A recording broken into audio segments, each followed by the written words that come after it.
நீங்க பார்த்துட்டு இருக்கிறது சத்யம் தியேட்டர் நினைப்பீங்க. சத்தியமா இல்ல, டொக்கு டிடிஎஸ் தியேட்டர். இந்த தியேட்டர்ல 7G ஓரம்போ காலனி அப்படின்னு ஒரு புது படம் ரிலீஸ் ஆயிருக்கு.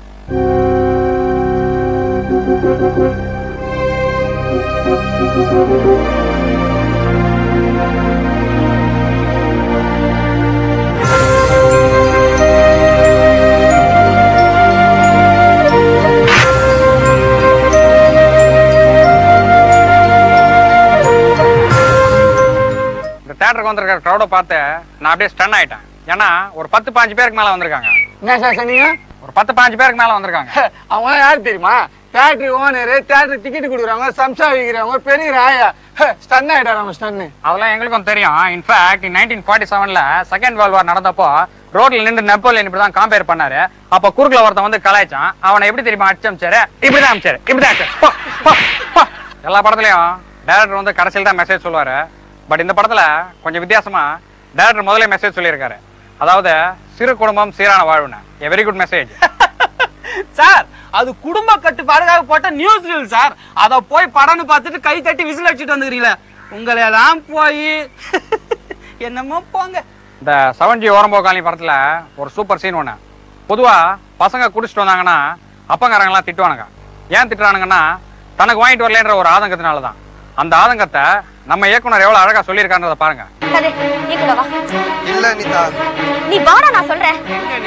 அதெல்லாம் வேணாம், நீ வா. அனிதா வா பண்ணு, கண்டிப்பா உன்னால தரக்க முடியும். இல்ல அனிதா, கையெல்லாம் கிழிச்சிருச்சு, வலிக்கின்னு போகுது, என்னால முடியல அனிதா. முடியும்டா, உன்னால நிச்சயமா முடியும். நீ ட்ரை பண்ணி பாரு ப்ளீஸ், எனக்காக. ஏமா இப்ப எப்ப மூடிய திறக்கிறது, எப்ப கஸ்டமர் வந்து குடிக்கிறது? கிளம்பா முதல்ல, இது கிளம்பு.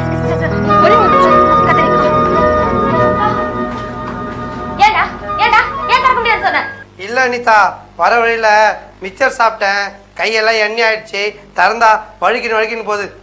இதெல்லாம் எனக்கு சரிப்பட்டு வராது அனிதா. வேணா அவங்க திறந்த சொல்லு, நம்ம குடிச்சிட்டு வீட்டுக்கு போலாம். I love you Kathir. I love you so much. இந்த வார்த்தைக்காக தான் இவ்வளவு நாள் வெயிட் பண்ணேன். போ, இப்ப போய் தர. ஏண்டி உனக்கு மனசாட்சியே இல்லையா? உன்னை சினிமா, பீச், பார்க்னு எவ்வளவு நல்ல இடத்துக்கெல்லாம் கூண்டு போயிருக்கேன். அங்கெல்லாம் லவ் சொல்லாம கக்கு சொல்ல கூண்டு லவ் சொல்றேன்.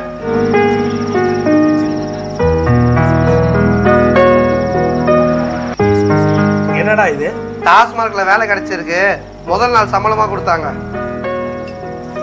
ரம், அதுவும் வெறும் கட்டிங். வேலைதான் செய்ய போறேன்னு முன்னாடியே சொல்லியிருந்தீங்கன்னா இவ்வளவு காசு செலவு பண்ணி படிக்க வச்சிருக்க மாட்டேன்ல. இப்ப என்னடா 10 லட்சம் ரூபாய் செலவு பண்ணி என்ன ஊட்டி கான்வென்ட்ல படிக்க வச்ச, 8 நாக்கு வெத்தலை பாக்கு வாங்கி அதுல ஒரு 11 ரூபாய் வச்சு ஹெட் மாஸ்டர் கால உழுந்து கெஞ்சி காப்பி ஸ்கூல் தான் சேர்த்து விட்ட.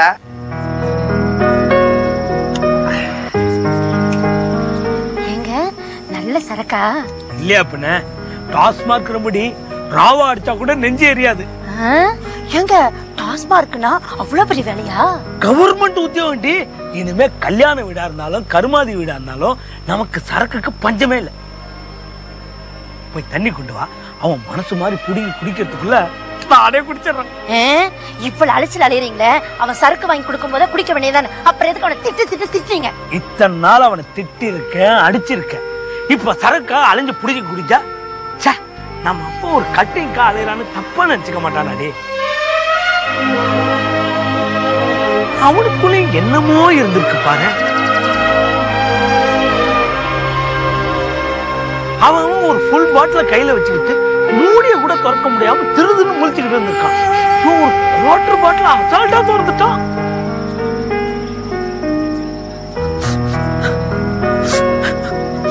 ஏங்க அழுகுறீங்க?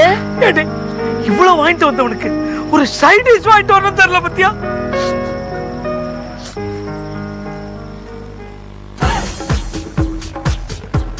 Wooden stone.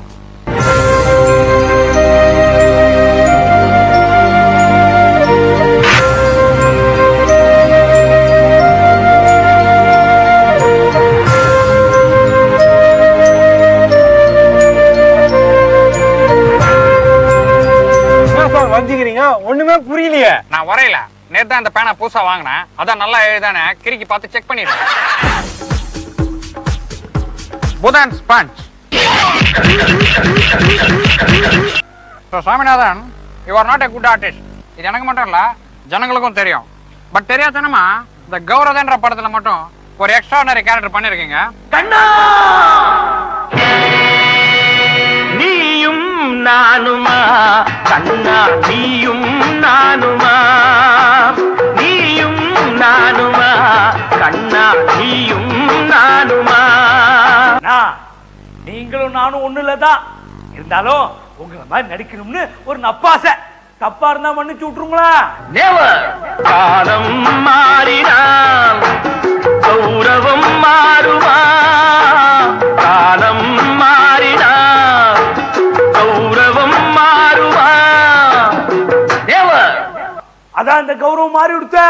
அந்த படத்துல நீங்க ஒரு வக்கீல் கேரக்டர் பண்ணிருப்பீங்க. ஆனா ஜனங்களாம் என்ன சொன்னாங்க, ஒரு டிடிஆர் எப்படி வந்து கோர்ட்டுக்குள்ள ஆர்கியூ பண்ணலாம் அப்படின்னு சொல்லி இது ஒரு பெரிய இஷ்யூ ஆயிடுச்சு. இஷ்யூ என்ன தராக்கும்? காஸ்டியூமர்ட்ட வக்கீல் கவுனை கொண்டு வாடான்னு அவன் பொண்ணு ஸ்கூலுக்கு போற கவுனை கொண்டு வந்துட்டான். டேய் வக்கீல் கவுன் எங்கடான்னு கேட்டாக்க அது ஏன்மா சார் அப்படின்னு தெலுங்குல கேக்குறான். டேவிட் அப்புறம் என் ஆக்டிங் பெர்ஃபார்மன்ஸ் தூக்கி போட்டு அந்த பிட்டாகிற வச்ச அபார்ஷன் வராங்க. யோ கோழி தான் பிறந்துச்சு இல்ல, அப்புறம் எப்படியா அபார்ஷன் ஆகும்? அவசரத்துல டங்கு டக்குன்னு ஸ்லிப்பா எடுத்தோ, அதான் அப்ஜெக்ஷன் சொல்றதுக்கு பதிலா அபார்ஷன் சொல்லிட்டேன். டேவிட் இந்த கர்ச்சிப்பை கீழே போட்டு ஆசீர்வாதம் வாங்குற சீனா நான் ஏற்கனவே சூரிய வம்சத்துல பாத்துட்டேன். எந்திரப்படுவா இதுக்கு முன்னாடி நான் கௌரவத்திலே பார்த்துட்டேன். உங்ககிட்ட ஆசீர்வாதம் நான் ஊழல கோட்டுக்கு ஏன் ஷூ மாறுதுன்னு சொல்லி குனிஞ்சு உத்து பார்த்தேன். ஏன் ஷூ தான் கைட்டு குடியா கைட்டுக்கடா. உங்க குடும்ப பிரச்சனை எல்லாம் வீட்டுல வச்சுக்கீங்க, முதல்ல ஷூவை மாட்டுக்கீங்க. அத்தம் தாங்க முடியலையா? சோ ஈபிகோ 302 படி நிறுத்துங்கோ. ஈபிகோன்றீங்களே, இந்த ஈபிகோல வசந்தன்கோ மாதிரி டிவி ஃப்ரிட்ஜ் தருவீங்களோ? கலாச்சது போதும், கலாச்சது போதும், கலாச்சது போதும். Mister Swaminathan, an interesting question.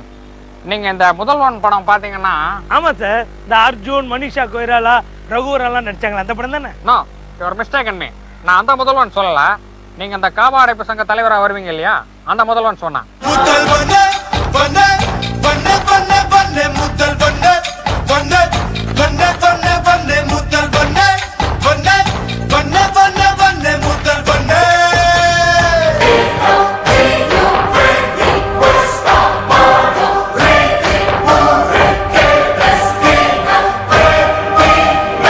அந்த படத்துல ஒரு பத்திரிகைக்காரர் உங்களை கேள்வி கேட்டு ரொம்ப அசிங்கம் பண்ணுவாரு. அப்ப நீங்க நல்லா சமாளிச்சிருப்பீங்க. அது எப்படி உங்களால அவ்வளவு கரெக்டா பண்ண முடிஞ்சது? ஆமாங்க, அந்த படத்தோட ஹீரோயினை அவமானப்படுத்துறப்போ ரொம்ப நேச்சுரலா சமாளிக்கிறது இருக்கணும் அப்படின்னு டாக்டர் ஃபீல் பண்ணாரு. அதுக்காக ஸ்பெஷலா ஏதாவது ஹோம்ஒர்க் பண்ணீங்களா? நான் எதுக்கு சார் ஹோம்ஒர்க் பண்ணோம்?